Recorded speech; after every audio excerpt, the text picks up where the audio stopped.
Welcome back to the channel. This is Trinity Storm and you are watching 6th part of What If Naruto Became Demon Dragon Rider. If you enjoyed this video, please like, share and subscribe to the channel. Now wasting no more time, let's start the story. Tsunade sighed as she finished another piece of paperwork and put it down. Even though there was a war going on, she still had to do paperwork. She couldn't stand it. Shizune poked her head in as she reached for the next piece. Hokage-sama, Oni-sama, and Hinata-sama want to talk to you. Tsunade blinked and nodded. She put the paperwork down and said, "Let them in." They both walked in and sat down in front of her desk. As she leaned back, she sighed.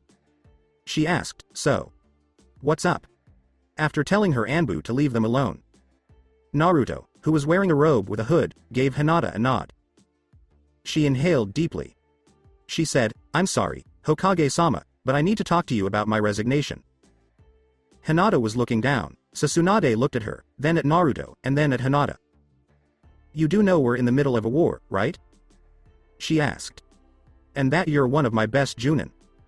Hinata nodded. "I know, Hokage-sama, and I would never ask this of you again, except that." She looked at Naruto, then back at Tsunade. She just said, "Now I am a dragon rider." Naruto nodded when Tsunade blinked and looked at him. He said, "I brought the other egg with me and it hatched for Hinata." The blonde Hokage put his feet up. "Oh, I see. So you think your duties to this dragon are more important than your duties to Konoha?" she asked with a bit of irritation. Hinata gave a nod. "It's not that, Hokage-sama," she said. "It's just that, of all the people in this world, this dragon chose me. How could I ignore that? I'm not leaving Konoha, either," she added. "Naruto and I will still help the village." Tsunade gave a sigh. She asked, "Why can't you be both? Why do you have to quit Konoha?" Hinata's shoulder was touched by Naruto's hand. "For the same reason, Tsunade-ba-chan, I can't go back to Konoha. The power we have and can have is too much for any one village to handle. It would throw off the balance of power in the elemental nations, which is why I allied with Konoha in the first place." Tsunade gave a sigh. She said, "I understand and even agree with you, Naruto, but as Hokage, I have to think about the safety and future of Konoha. I can't let Hinata go without a reason that equals or outweighs the loss of her." Naruto nodded. "I understand, Tsunade, I really do. But let me ask you this, does the idea of having a second dragon rider to help Konoha not outweigh the loss of a Junin?" he asked. Tsunade nodded. "Yes, but..." Naruto was happy. "Then, Tsunade, you have a way out. Remember the rules your grandfather made for Konoha during the first Shinobi War? If a shinobi's resignation helps Konoha during a time of war or crisis, that shinobi will be allowed to resign." Tsunade was sitting there, looking at Hinata. She then turned to look at Naruto. She said, "Fine. But in exchange, I'd like your mom to come here and talk about becoming active duty for Konoha, at least for a while." Naruto nodded. He said, "I'll talk to her about." Tsunade took a piece of paper from her bag and gave it to Hinata. Hinata took it and started to read it. She looked up again and gave a nod. She filled it out slowly and then signed it. Tsunade took it. "Fine. Since you are leaving Konoha's service on good terms, you can keep your headband. Your resignation paper also says that I can call you back into service if the need is great." Hinata nodded. She bowed and said, "Thank you, Hokage-sama." Tsunade turned her head away.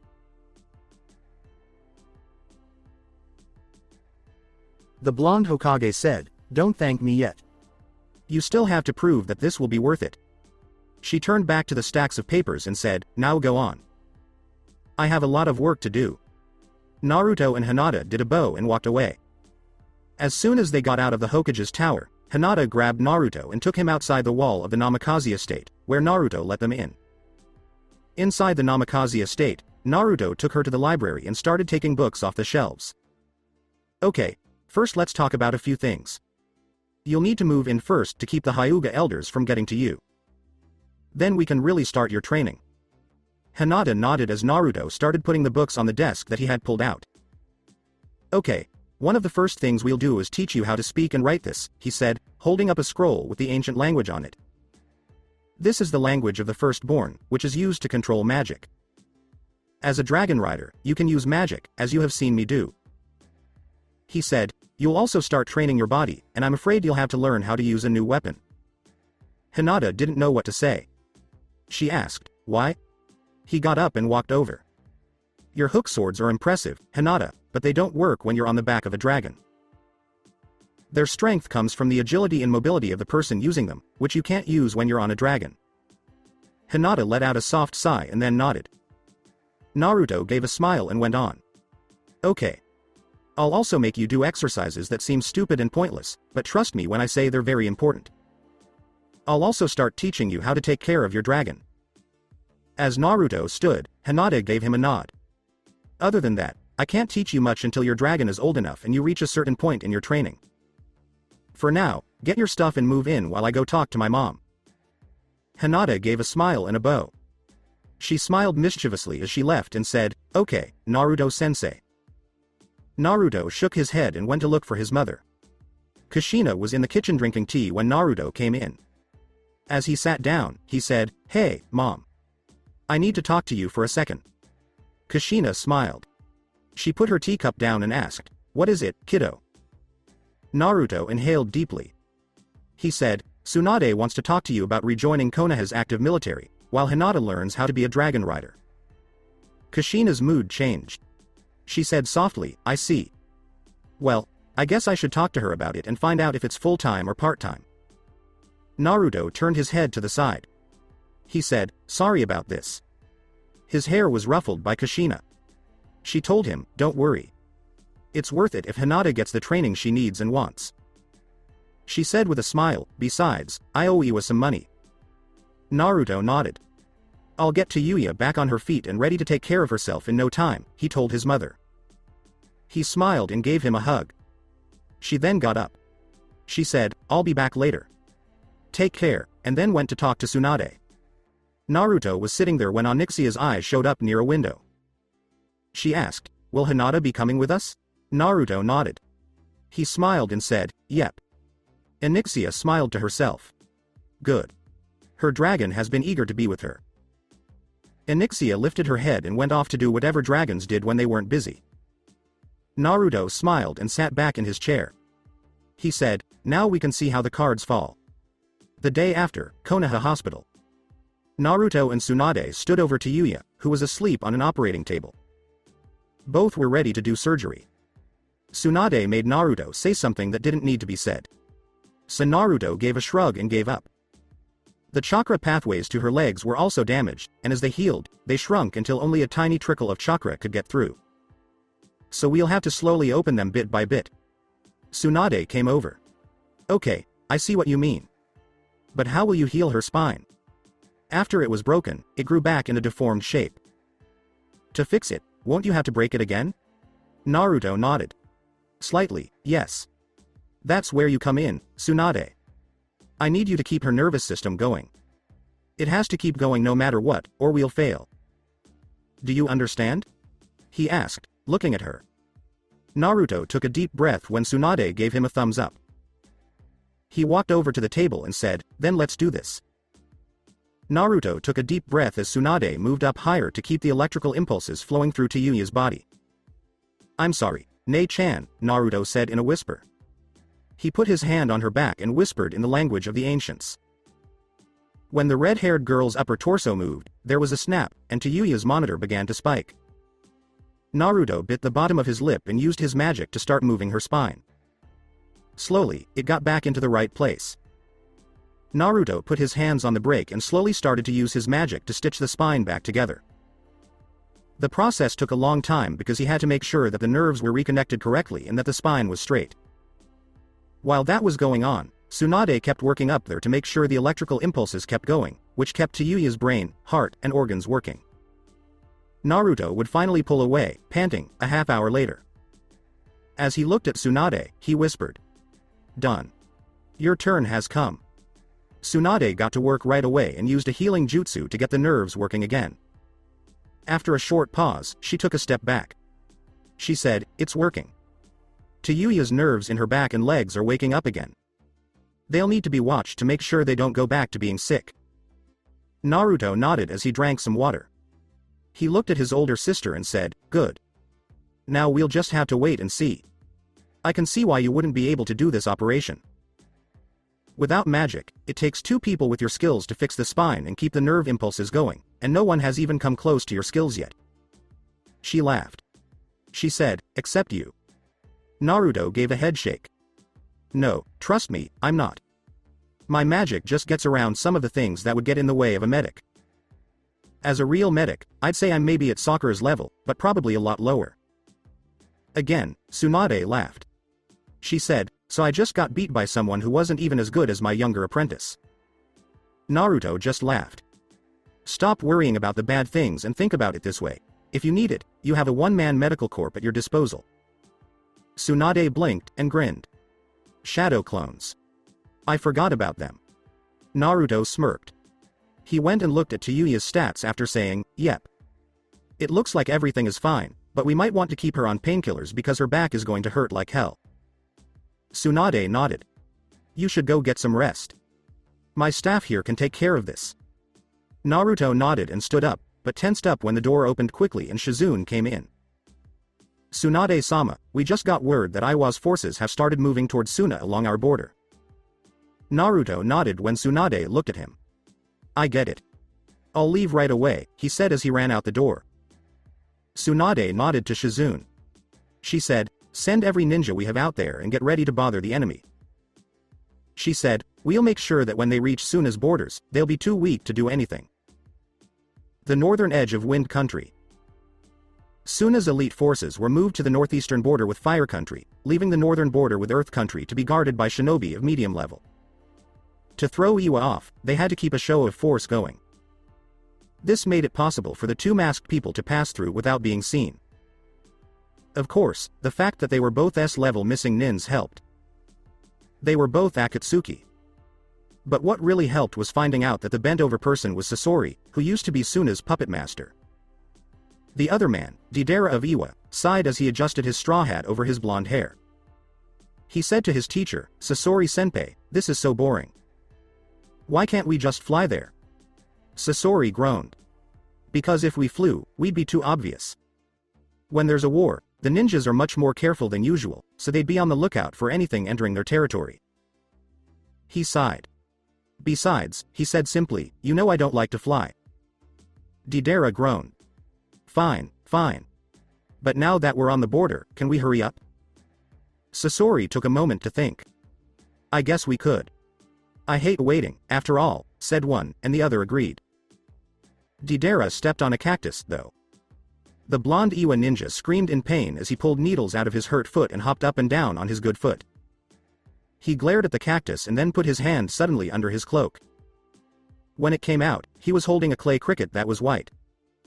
He sent it at the cactus by putting chakra into it. The cactus burst into flames, and Deidara smiled. He shouted, "Now that is art." But was hit in the face by Sasori's long metal tail. "Idiot," he said as they ran out of there, Deidara limping the whole way. 2 days later, the western border of Fire Country. Since Kusa was one of Konoha's allies, the border between Fire Country and Kusa was heavily guarded by Konoha shinobi. They wanted to be able to move quickly to help the Kusa shinobi fight back against the Iwa. But because AIM was a neutral country, the border with it was less watched.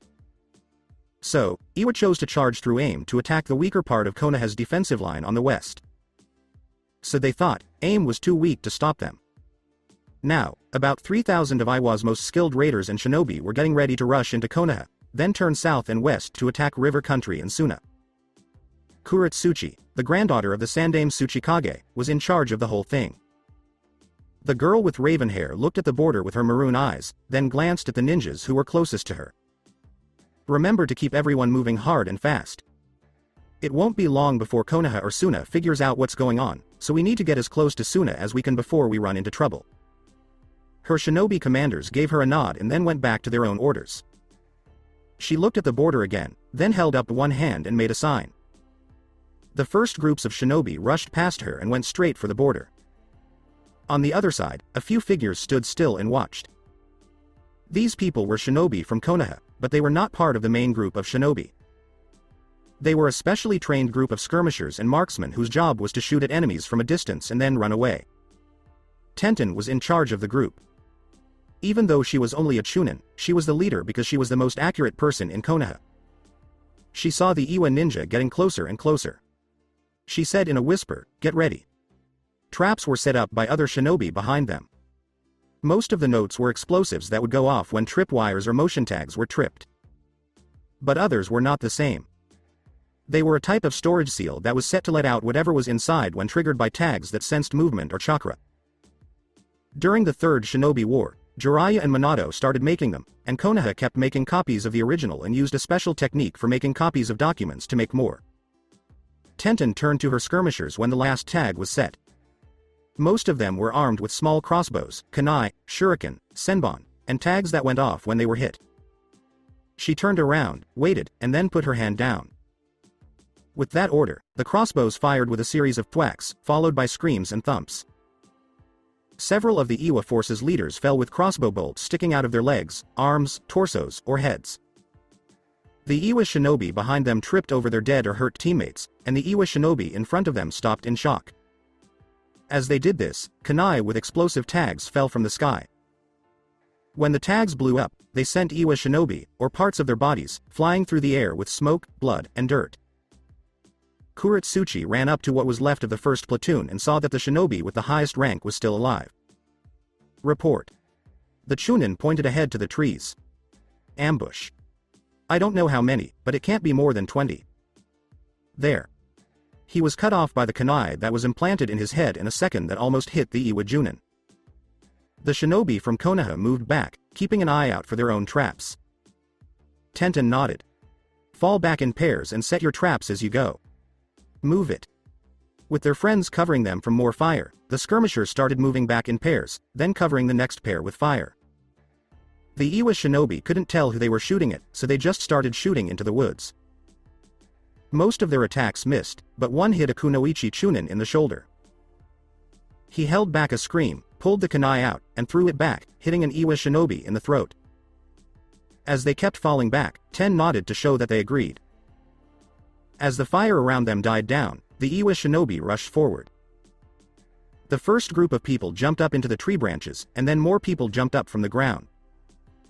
As soon as they got 20 feet into the trees, new problems started. On the left side of the main group, an Iwa Junin led 3 Chunin. As his men jumped from branch to branch, he saw a puff of smoke coming up in the distance. He dropped because his instincts told him to. Not so lucky were the 3 Chunin, whose bodies were filled with kunai. They fell down, and the Junin was left to stand there and curse. A Chunin on the ground on the far right flank didn't notice the tripwire he tripped on until it was too late. He fell down at the same time that the 2 tags on the tripwire went off. Instead of blowing up, they let out 2 streams of flames that had been stored in the seal. The Iwa Chunin was burned to death while wailing in pain. At the same time, some of the plants caught fire, which brought some shinobi to the scene. No one noticed that the flames had also set off an explosive tag that had been placed close to where the flames met. As the shinobi who was looking into it landed, the tag blew up, killing 3 and hurting 7. When Kuretsuchi and the rest of the group got to the forest, the advance guard of 50 shinobi was down to only 18. As the top member reported, Kuretsuchi cursed. Those jerks from Konoha have set up traps in our way, so we can't move forward quickly without losing men. She gave her eyes a rub.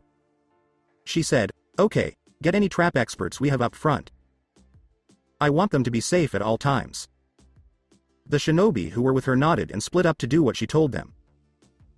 The Konoha forces sent to bother the Iwa invaders were busy at their field headquarters, which was far to the south and east. Tents and defenses were still being set up. The Black Dragon Onyxia landed in the middle of everything. Oni jumped up in full armor and ran straight to the command tent, where Shikaku Nara was standing and looking at a map. As he walked in, Oni gave a salute. He told them, Oni and Onyxia are reporting for orders. Shikaku nodded. "It's good to have you here. I don't have any orders for you right now, so you can relax. Most likely, I won't have much for you to do besides occasionally harassing the enemy from the sky." Oni nodded.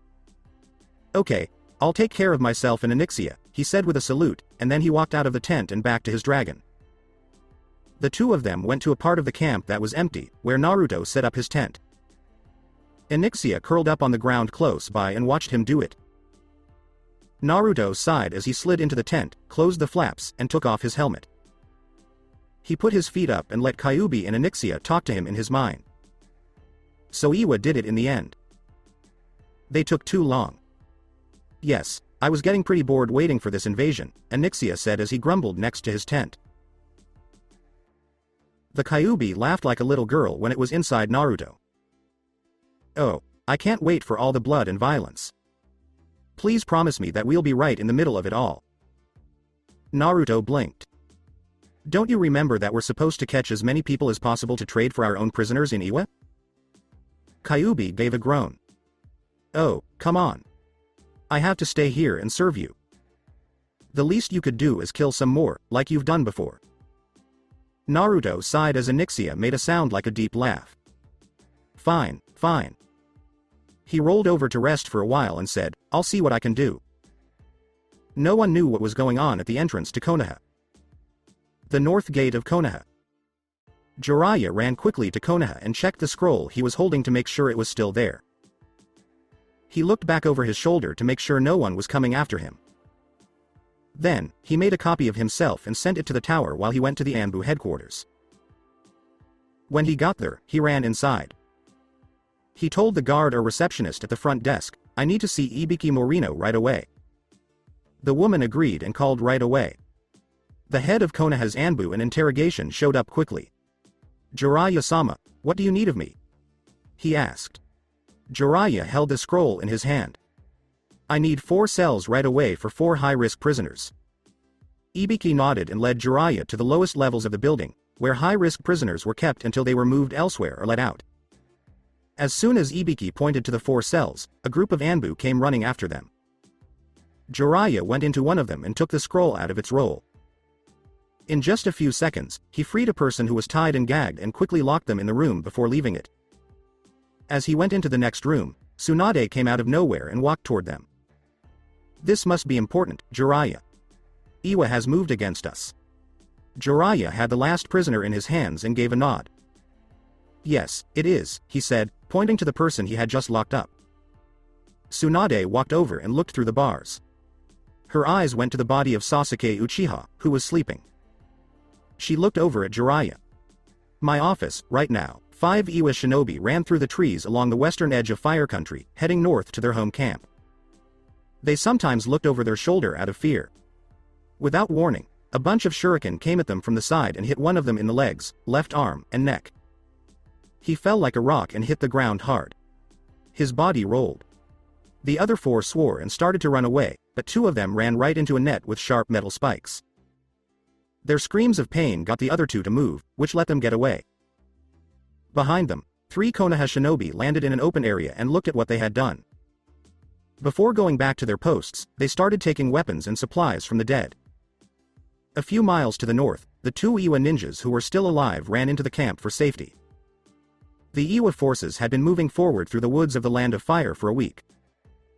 1 week of ambushes on their engineer teams who were sent to take down traps and of running into traps that the engineer teams missed. As she sat in the command tent, Kuretsuchi sighed. Her first big job was going down the drain. This was supposed to be a quick mission that would take them straight to Suna. 2 weeks maximum. Now, people were being killed left and right. They had never seen more than a quick glimpse of themselves from the Konoha forces. They came out of nowhere and hit supplies, killed people, and broke down equipment. Then they disappeared into the woods, killing or capturing everyone who tried to catch them. She looked at a letter from her uncle, the Tsuchikage, that she had just opened. It was a response to how she saw the situation and how she asked them to leave, since it was clear that Konoha knew they were coming. His answer was short and to the point, make the plan work. She sighed as she opened a map to look at it. She started making plans for other routes, then got up and walked to the opening of her tent. She told a nearby Chunin, gather the commanders. She went back to her table and sat down there while she waited. 3 Junin came in and bowed to her within minutes. Kuretsuchi-sama. The lead Junin said. She groaned. Tsuchikage-sama sent a reply. He told us to keep going and not go back without giving at least our all. One of the Junin spoke up after murmuring. He can't be serious. We're being killed, we're late, and that's just in Konoha. Suna probably already knows we're coming. She groaned. I know, but there's nothing we can do. We have to move forward or be called traitors. That's why I've looked over the maps. I think I've found a solution. She put a map in front of them and used red ink to draw a route. This is the plan for our forces right now, she said. And these, she wrote in blue ink on 2 more routes, were the second choices. If Konoha trapped this route, they probably also trapped the other 2 routes, which is why we're going to do this. She used yellow ink to draw a 4th route. We're going to move back to here and attack east, then turn around and attack west. If we can avoid their traps and planned ambush routes, we can move even faster and attack Suna here, she said, pointing to a spot about 20 miles south of where they had originally planned to attack. All 3 Junin gave a nod. A good idea, someone said. But we'll have to work harder and move faster than usual to make it happen. Kuretsuchi nodded. Yes, we will.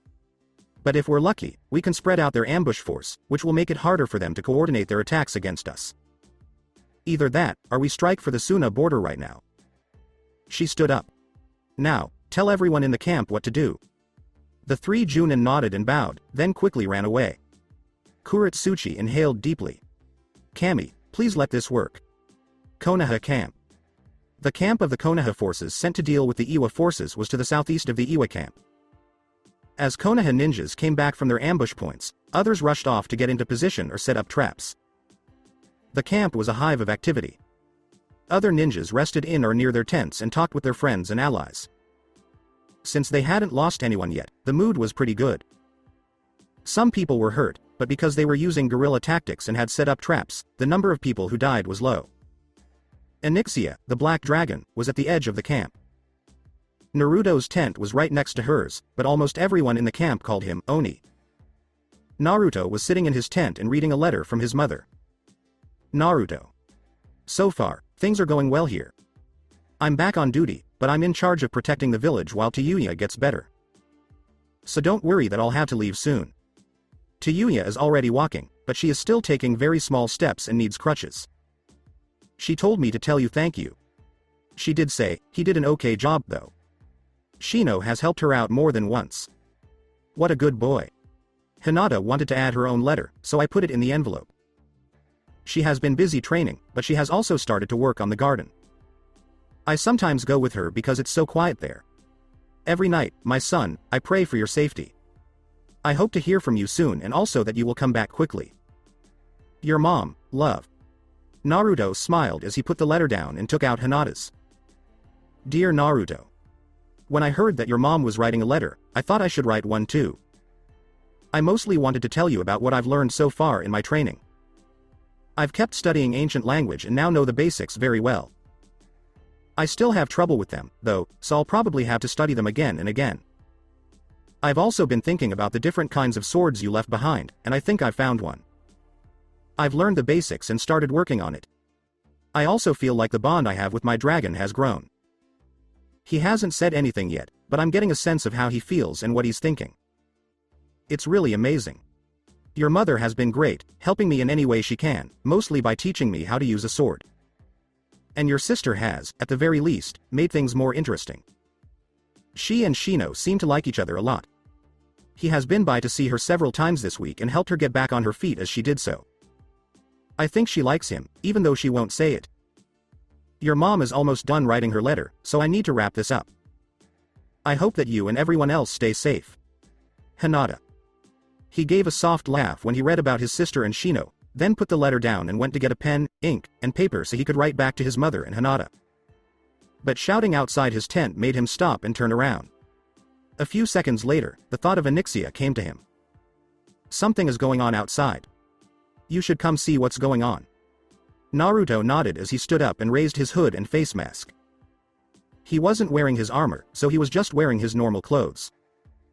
He ran out quickly to find out what was going on. Shikaku was in the middle of camp listening to a report from one of the scouts. He asked, "Are you sure about this?" The Hyuga Kunoichi scout agreed. Yes, the Iwa packed up their belongings and started moving quickly east. Shikaku cursed. Damn it. Okay, send a message to Konoha and tell them what's going on. Everyone else, get ready to leave. We'll have to hit hard and fast. Shikaku ran over to Naruto as everyone else ran away. He said, take to the air, move ahead, and do whatever you can to slow them down. Burn the forests, break the bridges, whatever. Just slow them down. Naruto nodded and ran quickly to his tent. There, he had a copy of himself start helping him put on his armor. In just a few minutes, he was back outside, putting away his gear and securing it to the saddle as he got back on the horse. Let's go, he said. Onyxia let out a roar and took off into the air. The Konoha camp was breaking up and moving northeast from below them. Onyxia flew off in that direction, and a hawk with a message on its back took off for Konoha. A shinobi ran to the west to tell the Suna defense group that the Iwa shinobi were coming. The jail cells in Konoha. Sasuke laid down in his cell and looked up at the ceiling. He had been here for 4 days, and no one had even tried to question him. They just left him in this room by himself. He sighed as he looked to his right and stared at the wall across from him. It was dull to be in here. And because he was bored, he had to deal with thoughts that had been going through his mind ever since he heard that Naruto had died. He closed his eyes and thought about what Jiraiya had said. How am I to blame for Naruto's death? He was the one who took Naruto on that trip to train. He shook his head and turned away, not realizing that a pair of blue eyes were watching him through the bars. Kushina looked at Sasuke with sadness and wondered what had happened to one of her friends since she had gone missing and Minato had died.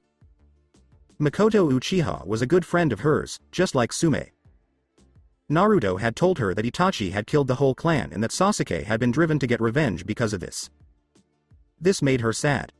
She shook her head and moved back, then turned to look at Ibiki and Anko. As she left, she whispered, "Thank you." She wished she could do something for him to help him remember Makoto. They both sighed as they watched her leave. "Then why haven't we been given permission to question the jerk yet?" asked Anko to Ibiki. The head of the Anbu in Konoha just shrugged. He said, "Hokage-sama told me to do it. I don't know why else." Anko wrapped her hands together.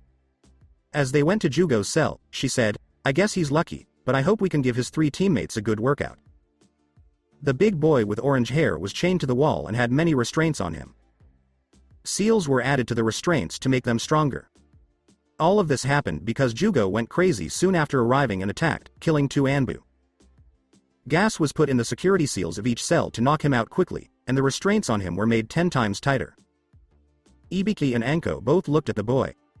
Anko said, "This almost seems cruel. When he's not acting crazy, he acts like a scared kid who just wants to live a normal life." Ibiki sighed. "I know, Anko, but we have to be cruel for the sake of our village. No one else can do it." Anko nodded. She got some smelling salts and said, "Okay, let's get to it." Then she got ready to be questioned. In a place nobody knew. A person in a cloak sat in an underground base and looked at the information in front of him. He moved it all away slowly. "So, it looks like my apprentice isn't who he says he is. That's too bad, Itachi. I had such high hopes for you. But in the end, it doesn't matter.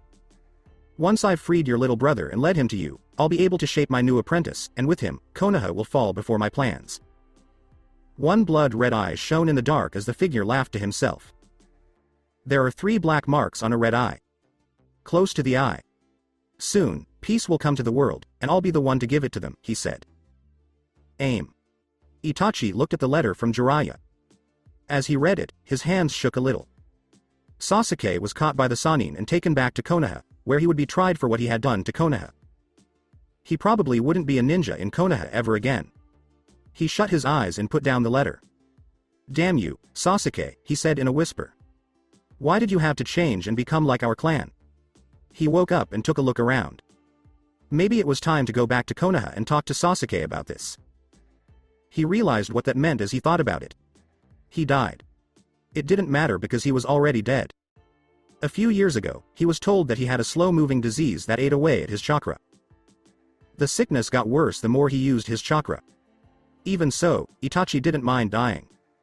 If he was honest with himself, it would make him feel better. He had had enough of all the fighting, killing, and pain in the world. His only regret, besides failing with Sasuke, was that he wouldn't be able to show how much he cared for the one person in his life. Yes. Itachi Uchiha, who was known for killing people in the Uchiha clan, had a secret love who looked like the blue-haired origami mistress of Akatsuki. Itachi thought she was the most beautiful woman he had ever seen. The problem was that all of his training as an Anbu agent and shinobi had never taught him how to deal with love.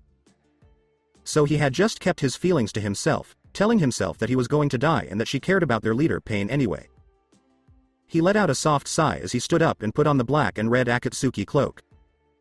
Sasori and Deidara were getting closer to Suna and were already making plans to capture the Ichibi Jinchuriki.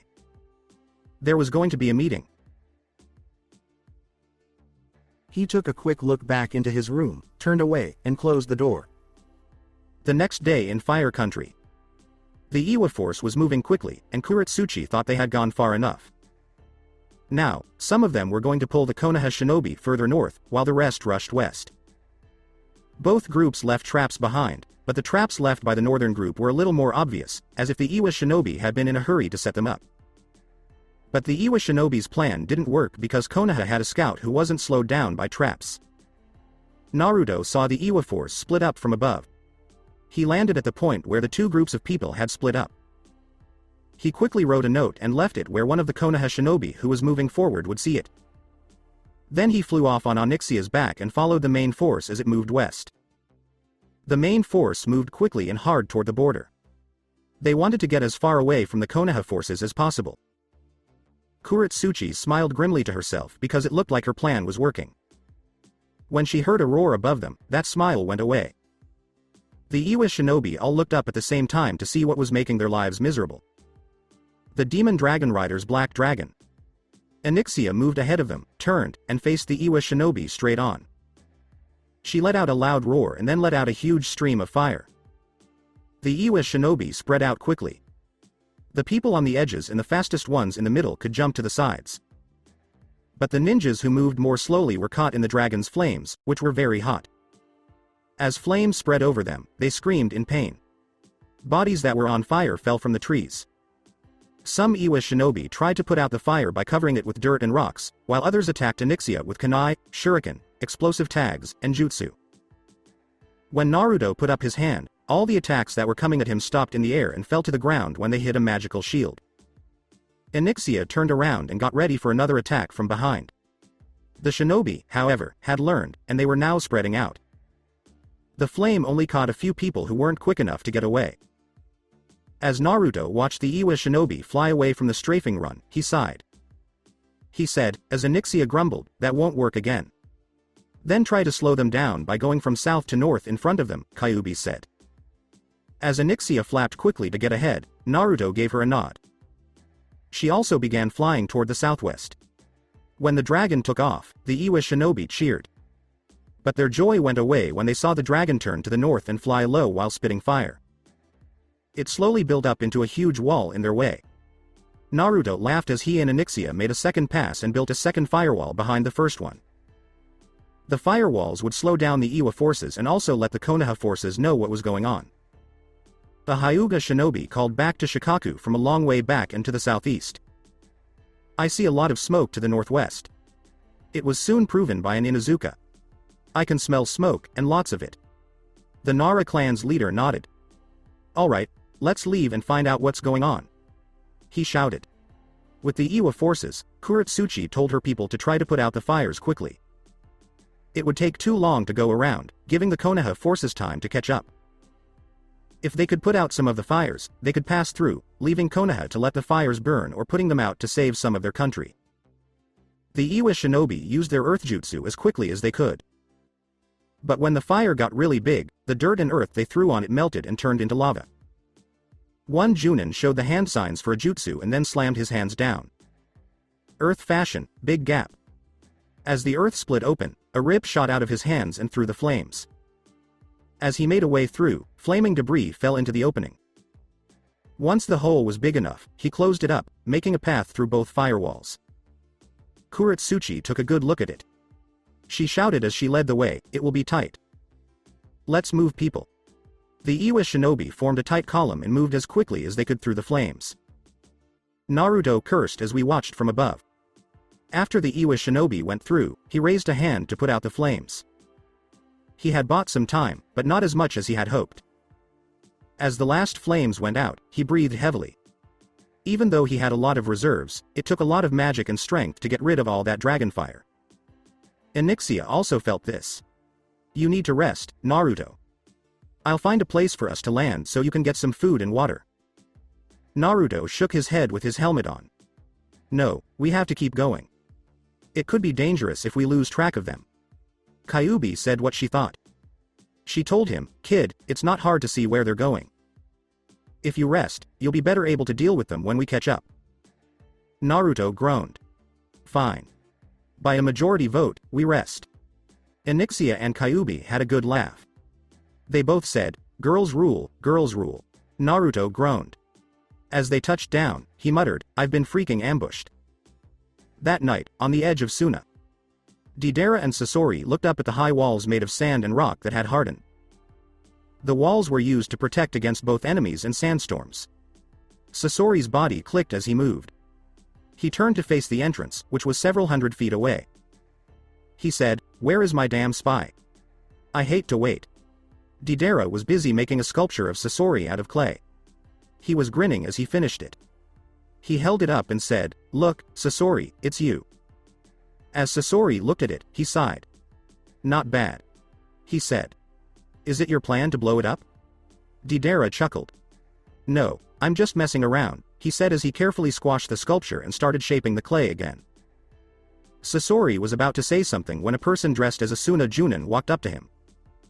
The figure had dark blue hair and a goatee, and he or she wore a turban. He bowed quickly to Sasori. Sasori-sama. Thank you for awakening me. Sasori nodded. He asked, is everything ready, Yura? The Sand Junin gave a small nod, and Sasori moved. Good, he said, and then he used a huge metal tail to gut Yura. Yura's eyes popped open, he spat out blood, and then he fell dead on the tail. Sasori put his body on the side of the road. Now, Deidara, it's time, he said. Deidara smiled as he looked through his clay bags.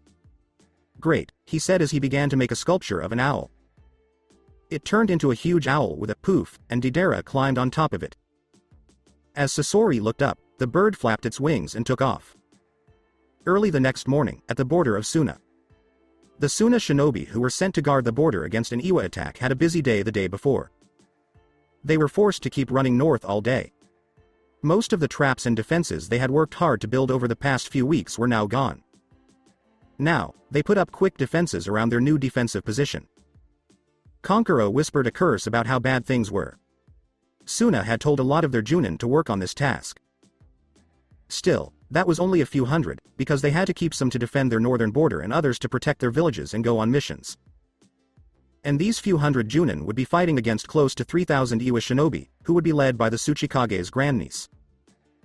They would get help from the Konoha force, and with the help of the Demon Dragon Rider, they would be able to handle this force easily. But since Iwa changed the plan, there was a chance that Iwa could take over the Suna position before the Konoha forces could catch up. Konkuro and his shinobi had no choice but to hold the area for as long as they could. Konkuro looked up as a flare came out of the trees and exploded in a bright red light. He took a look at his army. He shouted, that's the sign. Get in place. The different shinobi who worked for him rushed to their defensive positions. A group of people stood next to a group of seals. Below them, Suna skirmishers rushed up to them on their way back to their own lines for safety. As they got to the bottom of the hill, the first Iwa shinobi came out of the trees. When they saw the Suna shinobi lined up against them, they stopped. Kuretsuchi let out a soft curse among the trees. She said, okay, we don't have a choice. We have to get them off that hill or kill them all. Move around and surround the hill from the sides. I'll go up the middle. Her commanders nodded and then went back to their different jobs. The Iwa force moved forward as one. Konkuro watched his group take care of the seals from the top of the hill. He said, wait for it. Konkuro gave the group a nod when the Iwa shinobi were about 50 feet away from the tree line. As a group, they used chakra to fill the seals. A long line of explosive tags buried in the sand went off almost at once, causing a huge explosion that could be heard over 100 feet away. The middle shinobi in the first few ranks were all killed. Blood, organs, and body parts fell on their fellow soldiers, who screamed out of disgust, fear, and anger. Some Iwa shinobi were missing limbs or had big holes in their bodies, and their screams could be heard all over the field. Then Konkuro put his hand up and dropped it. He yelled, "Let it fly." The Suna shinobi attacked the Iwa forces all at once with shuriken and kunai. Others used a lot of ninjutsu, most of which had to do with the wind. Below, the attack was mostly on the Iwa shinobi, who were still in a mess from the explosion. A lot of shinobi died when kunai, shuriken, and ninjutsu were thrown at them. Kuretsuchi grabbed the ninja who was closest. She yelled, "Get the man back into lines. We need to help them get organized." Konkuro watched as the Iwa shinobi retreated and gathered themselves. "Everyone, get ready," he said as he took the 3 scrolls off his back and got his 3 best puppets ready. Shikaku and the Konoha shinobi were getting ready to leave their camp when they heard the explosion to the east. The head of Nara swore. He yelled, "Everyone, let's go. We don't have all day." His usual laziness was gone in the face of battle. Naruto, who was west of them, also heard the blast. He was done putting on his armor. He put his helmet on and jumped onto Onyxia's back, saying, "It's time to go, Onyxia." The black dragon took flight. Back at the battle, Konkuro told Karasu to throw a poison smoke bomb at a group of Iwa shinobi who were coming toward them. Most of them ran away, but a few got stuck in the cloud and coughed their way out. He turned around and had Karasu attack another Iwa shinobi, sending him running back toward Kuroari. When the shinobi fell into the puppet's stomach, the stomach closed and 2 saw blades tore through it. Soon, blood started to seep through the gaps between the boards of Kuroari. Konkuro looked around the battlefield for a moment. After getting back together, the Iwa shinobi split into 3 groups. One part rushed back up the middle, but the other 2 moved to the sides to try to surround the Suna shinobi. Konkuro had to split his troops' attention among the 3 groups. Some of the Iwa Junin stayed back and used ninjutsu to throw huge rocks at their defensive positions. This made the situation more complicated. Now, both sides were fighting. The Suna shinobi did their best to hold on to the hill, but they were slowly being pushed up to the top and back down the other side. Konkuro cursed when he saw a kunoichi close to him get hit and scream in pain because she had a long gash ripped open in her chest. Just as her opponent was about to kill her, a loud roar came from the distance. All eyes turned to the sky as the black dragon dove out of the crowd, roared, and threw a stream of fire at the Iwa who were still running. With another roar, the dragon landed on the ground and swung its tail, sending everything she hit flying. The armored person on the dragon's back jumped off and landed on the ground, holding a sword and a shield. Everything stopped moving for a moment. Then the battle started up again, and dozens of Iwa shinobi charged the 2. As Onyxia roared her challenge, Naruto grinned under his helmet as he moved into place to guard one of the dragon's sides. Almost as soon as the first Iwa shinobi got within her range, his upper torso was gone. Blood gushed from his hips as she ate his torso. Naruto swung his long, curved sword quickly and hard, cutting an Iwa shinobi across the chest. He then kicked him, dodged an attack to his left, and blocked it with his shield. He cut under his shield, breaking both of the attacker's kneecaps and knocking him down. Then he rushed forward and stabbed another Iwa shinobi in the back. At the same time, Onyxia was a disaster on the field. Her tail was swinging back and forth, hitting enemies all over the place. Her jaws snapped shut on any Iwa shinobi who got close enough, ripping off their limbs, cutting their bodies in half, or taking out big pieces of their torsos. And her claws would crush or tear enemies into pieces. As Kuretsuchi ran toward the black armored figure, she cursed to herself. As she got closer, she made a series of hand gestures. Earth style, soldier of stone jutsu. Just as Naruto was about to attack another person, a hand made of rock reached out of the ground and grabbed his leg. As he jumped back to Onyxia's side, he cursed, held out his hand, and used a spell to break the arm. Several soldiers made of rocks and stones came up out of the ground. As they made weapons from the ground, they turned emotionless faces toward Naruto. Naruto made a soft curse as he got ready for their attack. One with a spear came at him and stabbed him in the stomach. Naruto smashed down with his shield and knocked the spear into the ground. He then smashed up and hit the earth soldier in the head, cutting off his head. Before it stood up straight, it fell backwards. As another came at it with a pair of swords, it turned toward its head and put the helmet back on. Naruto met the stone soldier with a double down stroke of his sword. He grunted as the stone soldier put its weight on the two blades, which locked with Naruto's blade. Naruto smirked and kicked as he fell backward. The double kick from the steel triclawed boots broke the stone soldier's chest, and the pieces smashed into a rock and turned into dust. Before Naruto could get up, a third soldier jumped on him and hit him with a huge stone club. Naruto swore and rolled away as he saw the club dig a huge hole where he had been. He turned around and cut at the soldier's legs, which made it fall over. Naruto used the spin to get back on his feet, where he was attacked by two more soldiers with naganatas. When they both stopped moving and strained against something, Naruto got his shield ready. Something was coming out of the woods as a long shadow, and Shikaku Nara was at the other end. The Nara Junin showed a smile. As he said, "It looks like we made it just in time." Shinobi from Konoha rushed out of the woods and into the battle. As the Iwa force was surrounded, the Suna Junin force let out a cheer and fought back with more fire. Even though they had more people, the Iwa force was stuck between two other forces. They had been given few supplies because they were supposed to attack Suna quickly and hard. Most of all, they were tired because they had to move quickly to get to the border and because Konoha was almost always attacking. Naruto stood up and charged the first stone soldier, which had made a new spear out of stone. It turned and stabbed at him, but Naruto used his sword to deflect the attack. He then used the momentum of the attack being deflected to come up and around and cut at the head of the monster. The stone warrior blocked with the spear's shaft and tried to hit Naruto's armored helmet with the spear's point, but Naruto's shield stopped him. Naruto didn't see Kuretsuchi coming up behind him with a kunai because he was too busy fighting the soldier. He could hear her, though. Just as she jumped to drive the kunai into his neck, he turned away, and she ended up stabbing her own stone soldier. She pulled out the kunai and turned, but Naruto's blade pierced where she was standing and broke the stone soldier. She turned around and saw Naruto standing there with his sword and shield ready. She said, "So, I finally meet the infamous demon dragon rider." Naruto grinned under his helmet. He said, "So you must be Kuretsuchi, the Junin of Iwa and the Tsuchikage's niece." "My pleasure," and then he looked around. "I think you should give up, because your forces are falling apart and you're not going to reach your goal."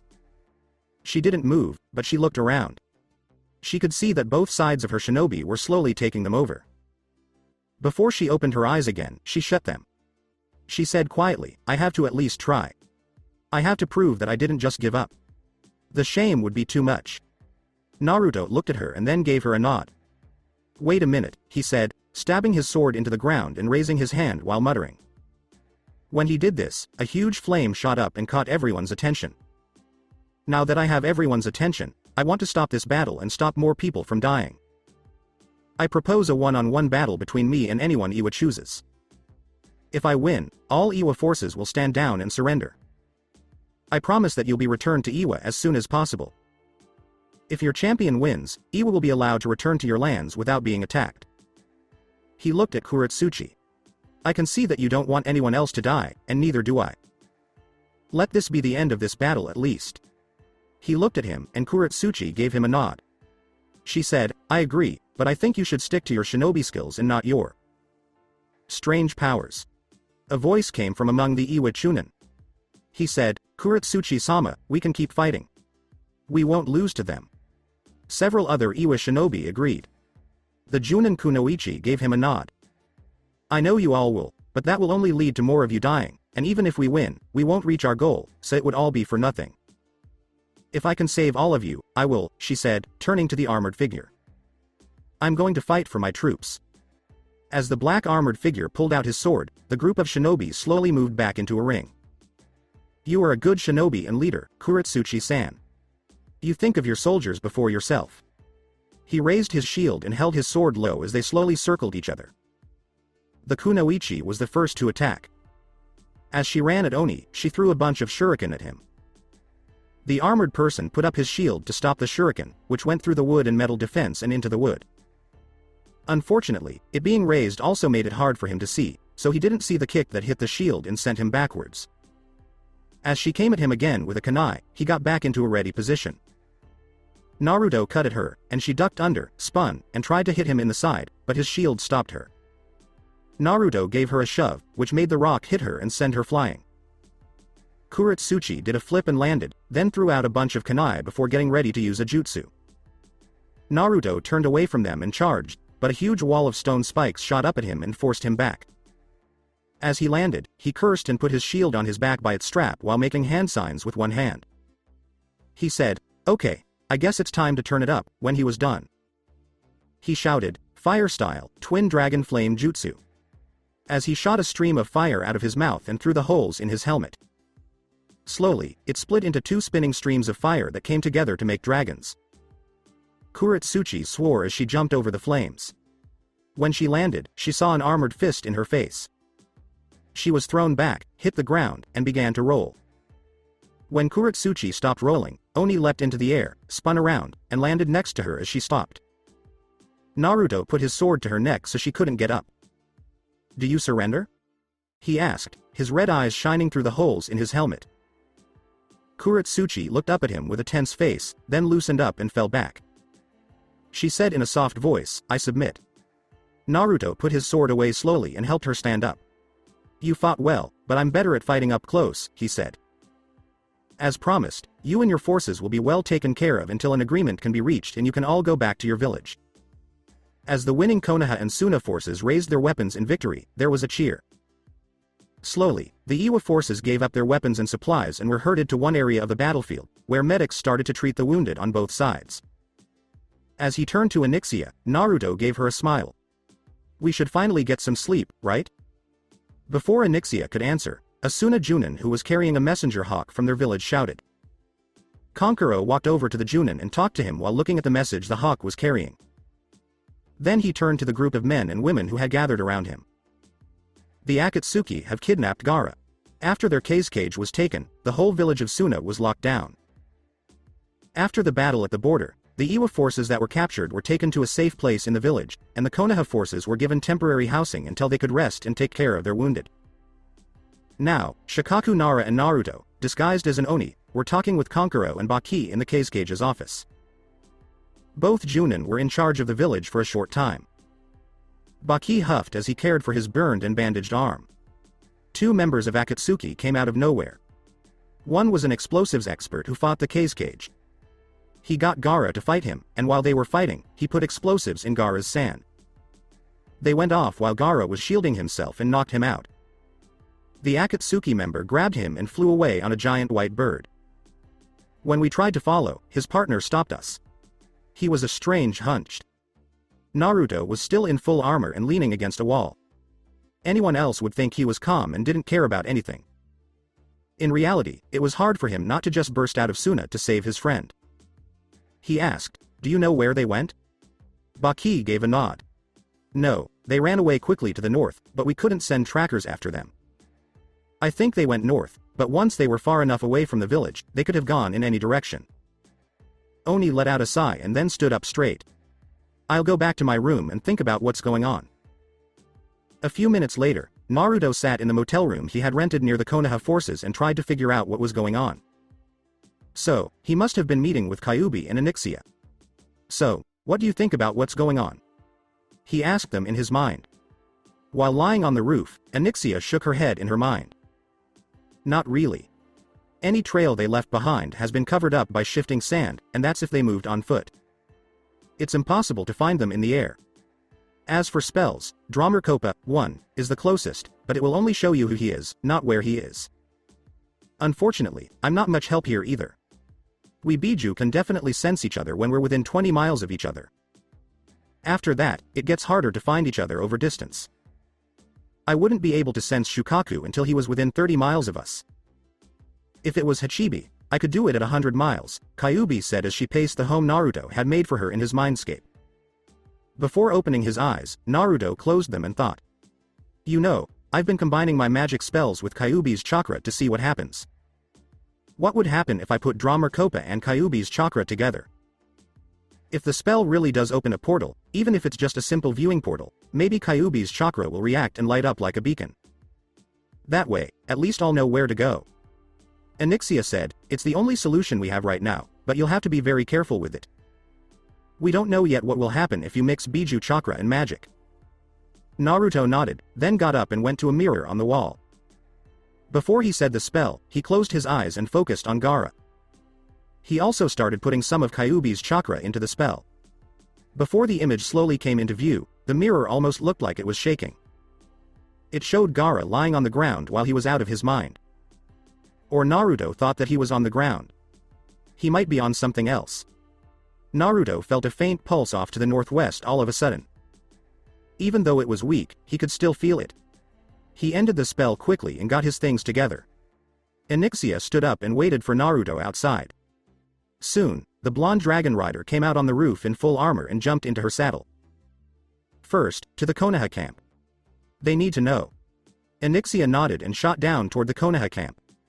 As Shikaku ran over, the other shinobi in Konoha quickly cleared a spot for her to land. Naruto slouched in his seat. I think I may have found a way to find the cage. Tell Baki to send a group of shinobi to the northwest.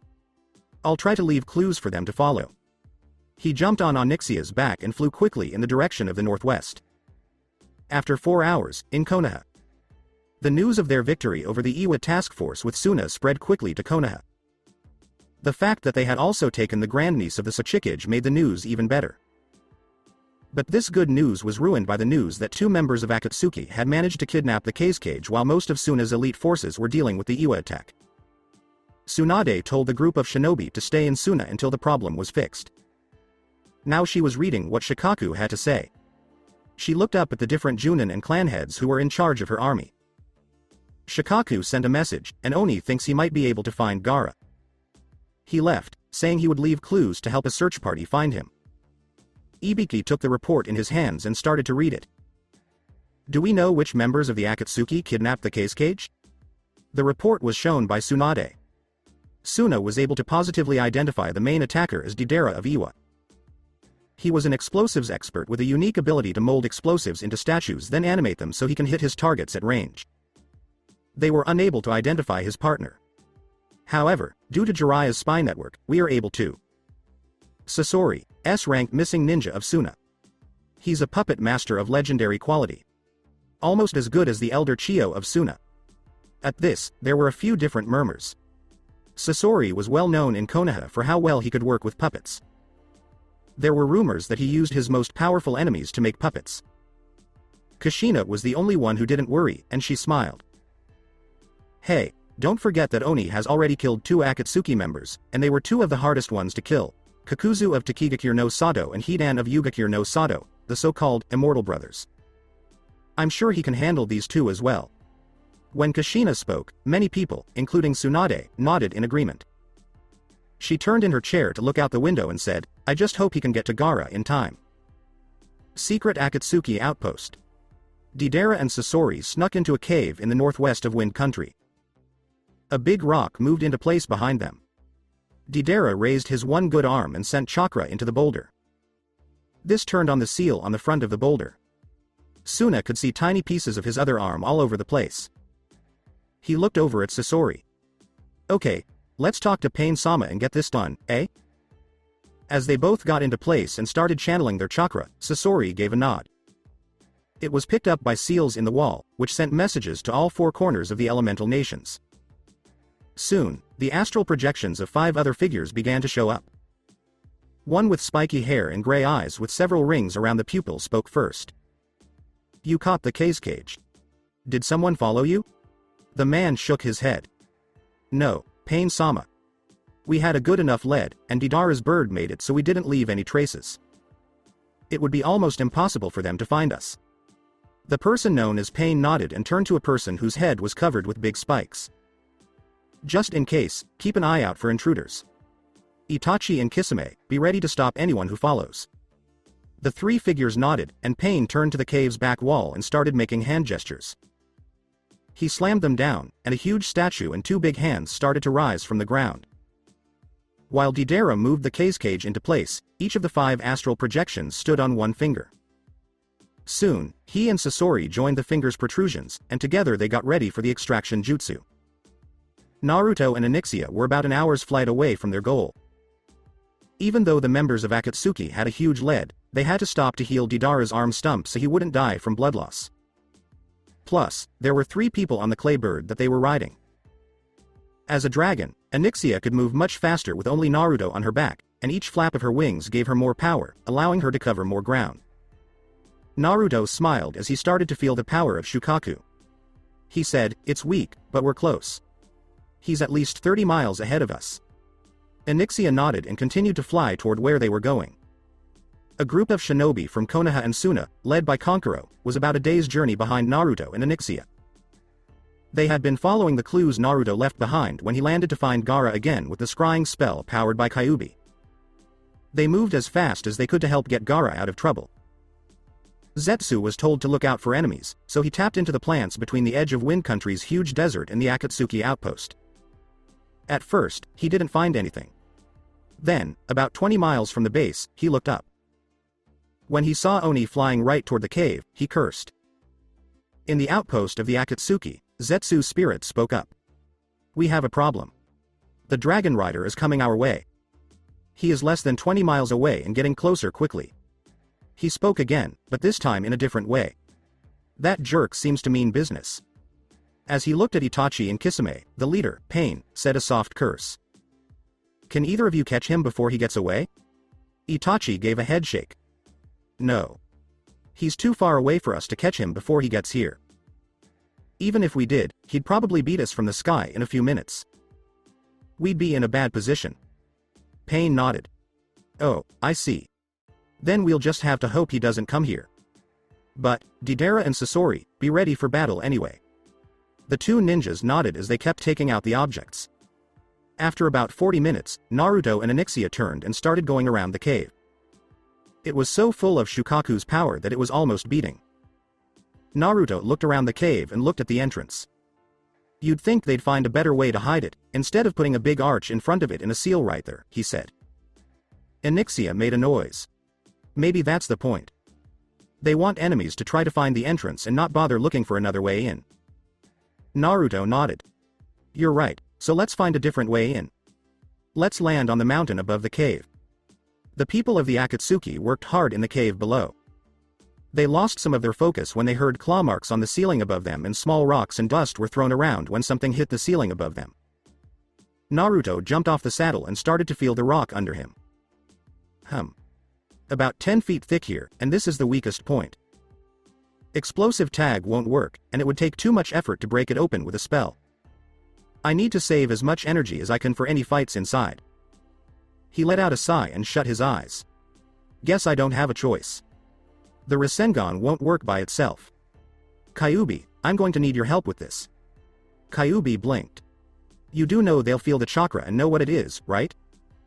And that will give us away, won't it?" Naruto gave a small nod. "I know, Kyuubi. But if we don't do this, we'll lose Gaara and the Shukaku. And if we let them go on with their plans, we'll have to fight them eventually. Are you ready?" Kyuubi let out a sigh of defeat. She muttered, one Biju-enhanced Rasengan coming up, as Naruto began to feel the power flowing through him. Below, the members of Akatsuki all jerked as a powerful explosion went off above them. Itachi and Kisame's eyes got bigger when they saw how powerful it was. Then, up above them, there was a physical explosion. One that blew a 20-foot hole in the ceiling and dropped things on them. For a few minutes, smoke, dust, and dirt covered the hole. Then, a large dark shape flew through it all and blew everything away. Soon, that dark shape turned out to be the Demon Dragon Rider's huge black dragon. And the famous mercenary himself was sitting in a saddle on her back. He was surrounded by a red glow, and his red eyes peered menacingly out of the holes in his helmet. With a roar, the huge dragon circled above the statue and drew in members of the Akatsuki. Then, it let loose a torrent of flames at them. Most of them just stayed where they were, since they were just projections. But Sasori and Deidara had to jump away, which slowed down the extraction process a little bit. Naruto gave the huge statue, into which Gaara's power was flowing, a quick glance. He gave a nod toward it. He yelled at Onyxia, "Get me close to that statue." Onyxia turned and shot toward it. Naruto took off the straps that held his legs in place on his saddle and pushed himself down into a crouch, pulling out his sword Vinder. As Onyxia got closer, Naruto yelled and jumped off. As he flew through the air with his sword held backwards in both hands, time seemed to slow down. When he got to the statue, he stuck it in one of the eyes and hung from it. The whole cave shook, and even the statue moved a little bit. Pain, who was in charge of the Akatsuki, yelled at Sasori and Deidara. "Stop him. Stop him right now." Naruto closed his eyes and whispered under his breath as black energy surrounded his fist. He roared and slammed his hand into the statue. The spell he had been putting into the statue went off in a blast. Everything started to shake, so Naruto pulled his sword and fist out of the way and jumped away, spreading his arms out like an eagle. Onyxia turned around, grabbed him, and flew down towards Gaara's body, making the statue shake. Sasori and Deidara were about to attack him as he hung helpless from his dragon when the statue finally couldn't hold the power inside any longer and exploded, breaking part of its face. Right away, the energy that had been flowing into its mouth stopped and went the other way, flowing quickly into Gaara. At the same time, a sickly-looking green chakra came out and started to take shape. Naruto didn't care about the green energy and got back on his horse as Onyxia dove at Gaara. As the last of his energy came back, he started to fall, but Onyxia caught him with her front claws and shot up, trying to gain height and get out through the hole Naruto had made. Below, Pain cursed as he saw the damage that had been done to them. The statue's green energy was turning into a big, armored turtle with 3 tails. Pain turned to look at 2 of the images. Itachi, you and Kisame are closest. You take care of the Sanbi that is trying to escape. Sasori and Deidara, go get the target, and bring me the Dragon Rider as well. The 2 ninjas nodded and quickly left, and the statue and astral projections disappeared. The Sanbi roared inside the cave, searching for the people who had put it in the statue and locked it up. Sasori and Deidara quickly broke the cave's seal and left, while Naruto, Onyxia, and Gaara left through the hole they had made above. The ghostly images in the broken statue went away, leaving only the angry demon turtle. Naruto cursed when he saw that Onyxia was flying erratically because she was holding Gaara in her claws. He asked, "Can you land somewhere?" Onyxia made a small grunt. "Just for a moment. Those 2 Akatsuki members are coming for us." Naruto nodded.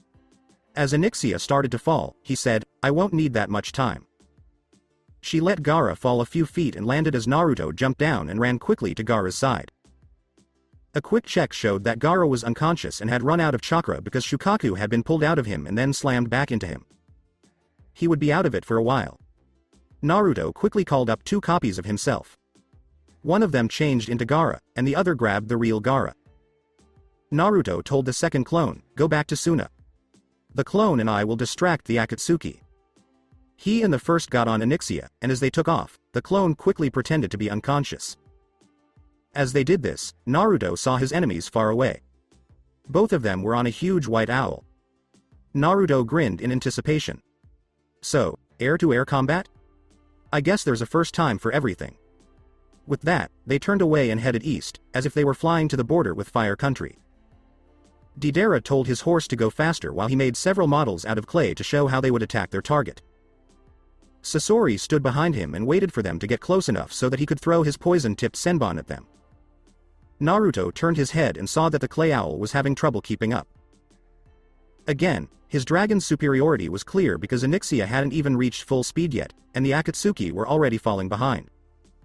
Naruto decided that it was time for them to die. With a roar, Onyxia turned and started flying fast toward the Akatsuki. The eyes of Deidara got bigger. He yelled, "He's charging us." Sasori just nodded and pulled one arm out from under his cloak to show a cylinder-shaped object with a hole in the bottom that was wrapped around his arm. Naruto and Onyxia kept flying straight at the pair of Akatsuki. Naruto muttered a spell to himself. Deidara made a sign with his hand, and a clay bird model grew bigger in his hand. Then he shot at Naruto and Onyxia. The black dragon dove and the small bird flew after it, picking up speed. As soon as they were on the same level, Naruto turned around and threw a kunai back at the clay model. It moved to one side and kept coming at them until Naruto shot a black fireball at it. The Brisengiar spell hit the clay bird and caused it to blow up. When Naruto was about to look ahead, he heard a whistling sound coming from up above. When he looked up, he saw that the sun was shining on a bunch of senbon needles that were flying toward him. "Onyxia, roll." The dragon rolled away from the senbon needles to answer. Most of them didn't hit their mark, but a few did. Or rather, they would have if they hadn't seemed to bounce off of something that was not there and was around the dragon and her rider. Sasori blinked in confusion and fired another burst of senbon needles. Again, they hit something about a foot away from the target and fell to the ground without hurting anyone. Sasori swore. "I can't hit him because he has some kind of jutsu or something." Deidara nodded. "Just hold on. he shouted as he made another model. I'll turn him into art so beautiful that even Cammy will cry. But at that moment, their goal started to move up to meet them. Onyxia roared as she shot a huge stream of fire at the owl above her. Deidara cursed and turned the owl away from the flames just in time. Onyxia kept following him and throwing fireballs after them. As Naruto watched the fight, he made a soft curse. He and Onyxia just couldn't see them well enough. Naruto watched how they moved and then nodded. I'm going to try something. When they put their heads down, fire, he said as he tilted his helmet up and started making the hand signs for a jutsu. Fire style, fire dragon jutsu. Naruto yelled as he sent a huge fire dragon flying at the two Akatsuki with a roar of flames. When Sasori saw it, his eyes got bigger. Dive. Deidara quickly dove. Behind them, Onyxia smiled like a dragon and let out another fireball just as they started to dive. Only this one did she manage to shoot a little bit ahead of where they were going. Deidara didn't see the fireball in time to fully avoid it. Even though the owl tried to get out of the way, the fireball still caught its right wing. The two members of Akatsuki leapt away and fell to the ground. The owl blew up behind them. Naruto told Onyxia to dive, so the two Akatsuki members could be caught. Just before they dove, Deidara held up another clay model and made a hand sign. Sasori and Deidara landed on this one, which had grown into a big dragon. Onyxia's eyes got bigger, and she let out a low growl. She yelled in Naruto's head, "How dare they? Make fun of me, will you?" In Naruto's mind, Kyuubi laughed. "Oh, they really messed up," she said with glee. "Give it to them, you big girl." Onyxia roared and shot a huge fireball at the clay model and the people inside of it. As Onyxia chased after it, the dragon rolled away just in time to avoid the flames. Deidara cursed. "I need to focus on flying, so I can't send any of my models after them." Sasori put his eyes shut. "Then I'll take care of them," he said before his body stiffened up. A hatch opened, and a young man with red hair stepped out, reaching under his Akatsuki cloak for a scroll form. He sealed the hunched-over body he had been using, and then, from a second seal in the scroll, he let out a new puppet with black hair spikes, yellow eyes, and a long brown cloak. The puppet in question came to life, and when its mouth opened, a stream of black sand came out. Naruto blinked his eyes in surprise. What in the hell is that? When he moved the puppet, the iron sand turned into a lot of spears that shot back at them. Onyxia rolled away, and the spears just missed her. When Naruto turned his head, he saw the spears join together into a huge wall of iron sand that shot toward them. He held up one hand and yelled, "Hilder, hold." As Naruto put his hand up and Onyxia dove, the iron sand wall froze and seemed to fight against something. Sasori frowned when he saw that the iron sand was being stopped, and he tried hard to get his puppet to control it. Naruto let out a light sigh because he had to use so much energy to keep the iron sand from moving. The gray wall turned into a cloud that shot toward them. Naruto swore as he looked on. "How in the heck do we stop it?" Kyuubi spoke up. "Well, the obvious thing to do would be to destroy the source of the sand, which is that puppet," she said sarcastically. "But I'm sure you'll come up with some crazy plan that will waste time and energy." Naruto groaned. "I thought so. But I don't think he'll let us get close to him." Onyxia growled. She thought to him, "Don't worry about that. Worry about hitting it," as she turned and roared at the clay dragon. The iron sand followed and once again turned into spears. Deidara told them to fly toward their target, so the two dragons and the people riding them were now flying at high speed toward each other with iron sand spears in their hands. They were chasing the black dragon. As they came up fast, Naruto smiled and talked to Onyxia in his mind about how to stop the puppet. As they got within 50 yards of each other, Onyxia took a deep breath and then shot a huge funnel of flame at the Akatsuki and their clay dragon. Deidara said a curse and rolled the dragon away from the fire. But Onyxia rolled with them, and as they went by, the two dragons were only a few feet apart. As they went by, Onyxia turned over on her back, and Naruto swung at the right time. The Sandame Cage's puppet's head was cut off by Vinder's black blade. This made the iron sand fall to the ground without doing anything. Sasori cursed as he saw the head fall to the ground and disappear into the forest below them. As Onyxia climbed and got higher, Deidara turned the clay dragon around. Sasori shook his head and turned to look at his partner. He said, "I need to get down. I'll be more useful down there." Deidara nodded, then went down to the tops of the trees. Deidara started to go up, while Sasori jumped off and used chakra to absorb the force of his fall and start going down. Just as he was getting some height, a huge shadow blocked the sun. He looked up in fear as a huge black shape came roaring toward him. It hit his dragon and sent both of them spinning around. Onyxia let out a triumphant roar as she bit down on the dragon's side and ripped some of the clay off. The clay dragon tried to fight back, but its teeth and claws didn't work because they were made of clay. Deidara jumped off quickly and smiled as he turned around. He yelled, "Goodbye," and made a hand sign. Naruto's eyes got bigger, and he put out his hand. The clay dragon blew up in a huge fireball that swallowed Naruto and Onyxia.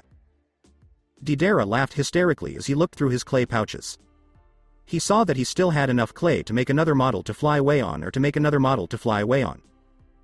He shaped it quickly, and it soon grew into a big bird with an odd shape. The blonde member of Akatsuki landed on it and swung around toward the explosion. A big black thing fell out of the fire and smoke. They were falling straight down, and Onyxia was either stunned or knocked out by the explosion. The wards he had put up worked, but he had to use a lot of his magic to keep them up. "Onyxia? Onyxia, wake up." As the ground started to rise up toward them, he yelled to her through their mental link. He swore at her and hit her on the neck.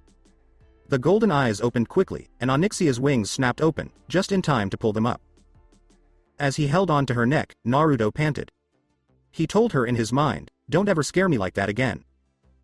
On the ground, Sasori took off his cloak, which showed that his body was also a puppet. He took 3 scrolls out of the bag on his back and opened them all. He used some hand signs to open the scrolls. Deidara managed to turn his bird around, and it was now flying straight toward the struggling pair as they tried to get up. As he got closer, he smiled like he was crazy. He ran out of clay and couldn't make another model. And he couldn't get away from them. So there was only one choice left. He yelled, "Guess I get to be my best piece of art ever." As he ran straight for Onyxia. Naruto's eyes got very big. He said softly as Deidara came toward them, "He's going to hit us." Even the wards he had put up wouldn't protect them if Deidara hit. He cursed as Onyxia started throwing fireballs at the member of the Akatsuki. However, she was still confused from the explosion, so she couldn't hit the target. As the fireballs got closer, Deidara began to try to avoid them. At some point, though, he just stopped and grinned in a way that was almost calm as one of the balls of fire wrapped around them both. When he heard that, Naruto's eyes got bigger, and when the bird and rider came out of the flames, they got even bigger. Even though they were still on fire, the bird hadn't caught fire yet. As flames licked his body, Deidara laughed out loud. Art is a blast. Naruto cursed as he did a jutsu that he hoped would save them. He shouted, "Wind style, great breakthrough," and sent a huge blast of wind straight at the bird. It was thrown away, and most of the fire was put out. But because the bird's body blocked some of the heat, the clay finally got hot enough. It blew up, sending smoke, fire, and body parts all over the place. Naruto and Onyxia rode away from the explosion, and Naruto let out a sigh of relief. "One down, one to go," he said to himself as he started looking for the other member of the Akatsuki. Soon, a barrage of arrow-sand kunai hit the wards below Onyxia, taking some of his magic to keep them up. This ended his search. Naruto turned and looked at the weapons with his eyes getting bigger. About 100 puppets with ragged red robes stood on the ground.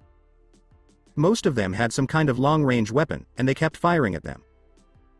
Onyxia rolled away from a second barrage, and it was hard for her to get high enough to get out of range of the puppets' weapons. Below, Sasori made a small frown when he saw that his target had moved out of the range of his puppet's gun. He started to change his chakra to make them rise, but the chakra strings that were attached to each puppet meant that this could only work in a limited area. Naruto looked at them and gave them a nod. "Okay, I thought he was smarter than this." "Onyxia? Strafing run," he said. The black dragon thought she heard a tired laugh in her head as she turned and dove away from the puppets. Sasori's eyes got narrow, and he told his puppets to follow him and bring up the rear. Onyxia kept diving until she was only about a dozen feet above the tops of the trees. She pulled up and turned so that she and Naruto were now heading toward the army of puppets that was coming towards them. After taking a deep breath, she let out a flood of flames. As the first puppets went up in flames and burned, Sasori's eyes got bigger as she realized what had happened. Onyxia flew over the army of puppets and let out a stream of fire that burned them all to ashes. She came around slowly, flapping her wings and hovering for a moment before landing. Naruto slowly slid off of her back, keeping his sword in his right hand and his shield in his left. He began to look around the area for any sign of the Akatsuki member with red hair. All he could see was ash and trees on fire. He moved carefully through the mess, his eyes always looking for something. He stopped when he reached the end of the path of destruction and saw nothing. Slowly looking around, he suddenly tensed up and spun, using his sword to stop a saw blade coming at him. Sasori stood in front of him like a walking weapon. Two poles with many blades stuck out from his shoulder blades, and a cable with a blade at the end stuck out from his stomach. He had a hose under each of his arms. A cylinder was in his left pec. Naruto pushed the saw blade away, and it went back to where it was before, behind Sasori's left shoulder. I'm impressed, Kyuubi Jinchuriki. Not only have you been able to hide from Akatsuki for almost 5 years, but you've also become very strong. Maybe after you and your dragon are both dead, I'll be able to make puppets out of you both. As he looked at Sasori, Naruto smiled. Sorry, buddy, but you'll be dead a long time before I or Anixia do, he said, taking a firmer position. Naruto stopped Anixia when she tried to help. Let me take care of this. Sasori lifted his right arm and pointed the hose at Naruto. It shot a stream of fire at the black-armored warrior. As he ran toward Sasori, Naruto rolled to one side to stay ahead of the flames. The Akatsuki member who used puppets shot his blades forward and spun them very fast. Naruto had to stop, jump back, and block again with his sword before he could charge. Sasori threw the bladed cable at him, but Naruto blocked it with his shield. When he saw the liquid on the edge of the blade, his eyes grew wide. When he saw Sasori standing there, he jumped back. Poison, huh? You like poison a lot, don't you? Sasori didn't do anything. When your grandmother is Suna's poison expert, you pick up on her habits. He threw the cable at Naruto again, but it wrapped around his leg and threw him off balance. Naruto cursed and rolled to the side as the blades on Sasori's back shot forward and hit the ground where he had been. Naruto quickly dropped to one knee and stabbed Sasori in the lower chest with his sword. Sasori smiled as nothing happened. He said, "Sorry, there's nothing there," and raised his right arm. Naruto cursed and let go of his sword. He spun on his back and hit the arm with one of his 3-clawed boots. It broke when Naruto kicked it and when the metal Sabino with 3 claws hit it with its weight and power. As Naruto got to his feet, Sasori fell backwards. The blonde warrior ran at Sasori, jumped, and kicked him in the chest. As Sasori jumped away, he pulled his sword out of his back. Sasori fell on his back, and Naruto retook his position with his sword in hand. The puppet master shot Naruto with his bladed cable. The blade went deep into Naruto's shield before the cable was pulled away. Naruto softly cursed as Sasori got the cable ready again and got back on his feet. Before Sasori launched his cable again, the two stood face to face and looked each other over in silence. This time, Naruto turned away, cut through the cable, and pulled the blade away from it. But the spin threw him off balance, and Sasori took advantage of that to bring up the other hose on his left arm and shoot a powerful blast of water at Naruto. Naruto fell backwards and skidded a few feet when the water hit him. Sasori grinned as he moved forward slowly. The two poles with many blades came forward and spun like saw blades. Naruto tried to clear his mind by shaking his head, but a foot stepped on his sword, trapping it. He turned around and saw Sasori standing there. Any last words, Jinchuriki? Naruto nodded. Yeah, I got one. Brin's GR. He shot his left hand up, and black flames shot out and surrounded Sasori's head. The red-haired puppeteer fell back and yelled as he used his water hose to put out the flames on his head. As Sasori put out the fire, Naruto stood up and picked up his sword. Naruto yelled and drove Vinder through the cylinder in the puppeteer's chest before the puppeteer could react. The former Suna ninja just looked at the blade for a moment before turning to look at Naruto. I guess I lost, he said in a low voice. Naruto nodded, and Sasori smiled softly and dipped his head a little bit. So this is it? You did well. I guess I should reward you. Itachi and Kisame will come after you soon. They're stopping the Sanbi. You should leave now, he whispered before his head fell forward and he died. When Naruto pulled out his sword, Sasori's body fell apart like a lifeless puppet. He looked at the body for a while, then got down on his knees and put it in a scroll. He looked at the scroll for a long time. Thank you, Sasori of the Red Sand, he said as he took his shield back and flew away on Onyxia towards Suna. AIM, after 2 days. The 5 members of Akatsuki who were still alive met at their headquarters in AIM. Itachi and Kisame were able to stop the Sanbi, and they put it in a container to keep it safe until it could be sealed again. All 5 of them were looking at the broken face of the statue that Akatsuki had used to hold the 9 Biju. When Konan looked at Pain, she widened her eyes. She saw anger in his Rinnegan eyes for the first time in a long time. Yahiko, one of their friends, was so angry that he could barely keep his body still. Zetsu looked at their leader very slowly. I was able to find the Ichibi container. He was sent back to Suna, and the village's defenses have been beefed up, he said, keeping his darker side quiet. Pain didn't even look at him. He told her, look for all the Jinchuriki and try to find the times when they are weakest. Don't come back until you've told me everything. Zetsu said, yes, and left quickly. Before she finally spoke, Konan bit her lip. She said softly, Pain-sama, maybe we should think about this plan again. As she talked, Itachi and Kisame tensed up. The Kyuubi Jinchuriki has already shown to be much stronger than we thought. If he can kill Kakuzu and Hidan and find his other Jinchuriki, he can surely save them whenever we go after them. And with his powers, he could be a threat to us if he... The huge room echoed with the sound of a slap, and Konan fell to the floor, holding her red cheek. Pain looked down at her while keeping his arm up. How dare you doubt a god's power? That boy is nothing compared to me.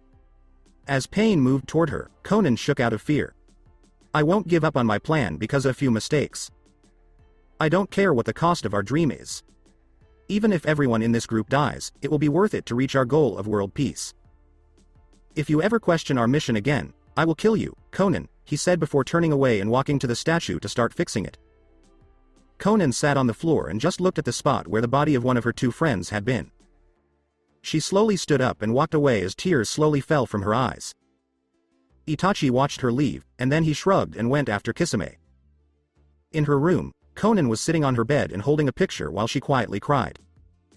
It had been taken a long time before all of this. When Yahiko was still alive and Nagato was Pain. Back when they were fighting against Hanzo of AIM's rule, he was being very cruel. She thought to herself that she wished things would go back to how they were. They were happy back then. When they were together, everything seemed so easy. Nagato was very shy, quiet and nice. Now, though, he was different. He thought about his plan for world peace all the time. To threaten people with death if they don't do it.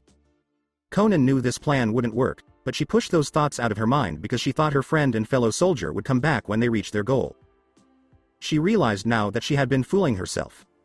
She knew it from the look in those gray eyes. Nagato was gone. This new person, Pain, had eaten him up.